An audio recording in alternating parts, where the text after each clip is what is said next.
Hi, welcome back to my channel.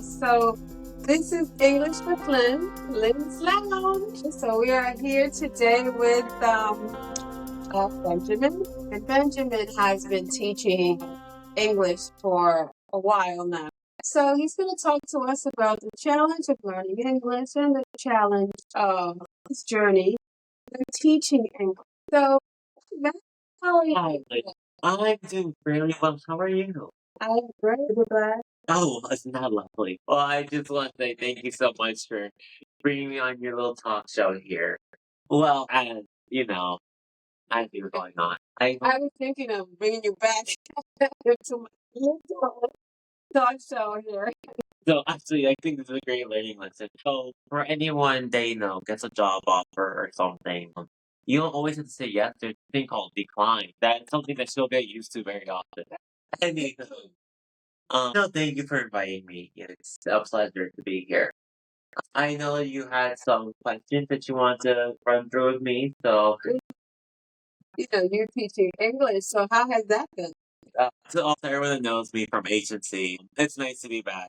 It's been a while since Harmony and Chaos, and I decided to pursue, teaching and everything. It's been a long journey. Wow, what's it been? Like 2 years, the last video upload since we started. I would just want to talk to I feel more personally, connected to everything. Yeah. It's okay. She's a new time educator, so she had called me in to give some expertise on everything. It's okay, And when someone is new to, everything, it's good for them to call on an expert, learn the ropes of the business. And do you have any comments? I see you make a lot of gestures. So you became a teacher because? I want to get back to you. I think that's really what it is. I believe that teaching is a way to support and help others that in other ways don't have a way to help themselves. So how does teaching English better the lives of your students? Well, it's not just first off, I don't want to discredit any teacher, whether you're a history teacher, a math teacher, a science teacher. I feel like teachers in general are there to help and better students. But in this case, since we are speaking about English specifically, English is the seventh most spoken language in the world. You know, it is one of those languages that you need nowadays to just in order to survive. Whether you're teaching native speakers in a kindergarten level to adults that are just trying to get into the field, it's to broaden their horizons. It's to give them the foundations and the tools that they need to succeed in life. Not an easy task. You have every age range, you have every, skill level.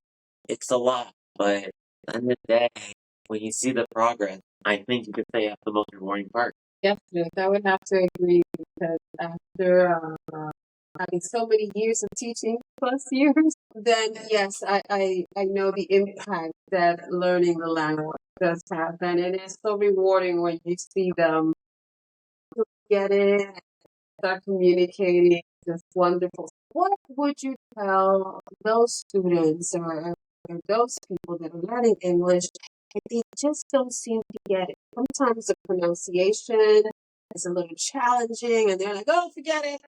I'm not gonna learn English. What do you tell them? For those who struggle to figure out, if they're doing the right thing or not, for those that are always worried that, they are making a wrong choice or things is too complicated, I want you guys to really sit and wonder to yourself, do you want this enough? I think one of the hardest challenges for anyone that's learning English is finding the motivation to do it or finding the courage to continue to move forward. I think that when people get overwhelmed, they get stressed. And when they get stressed, they want to end the stress, which is by walking away. But you have to remember why you got into this in the first place. Something I love to do with my students, on their first day, I give them a little paper. Nothing big, just like an index card. I want them to write why they got into this. And I always keep it, I put it aside, write their names on it, with a little envelope. Whenever I see it, they look down and out and they feel discouraged, they always look back to how they felt on that first day. So they can remember why they did it to begin with. Some people start off because they want to learn their kids going into school and they want to help out their kids. Sometimes it's for a job promotion, It could be whatever reason. But at the end of the day, it's what brought them to the class to begin with. Sometimes when we start a journey, we lose sight of what's really there. And to all my educators, or in your case, teacher days, you have to be patient. You know, this isn't going to be an easy process. Everyone can tell you that it's going to be a long one, you know, but it's so worth it. Just keep your head calm and remember why we're doing this. We're not doing this for ourselves. We're doing this to help others.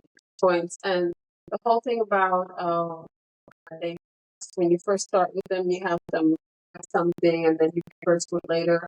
It's interesting. The same thing I do, but with writing pieces. So I teach reading and writing.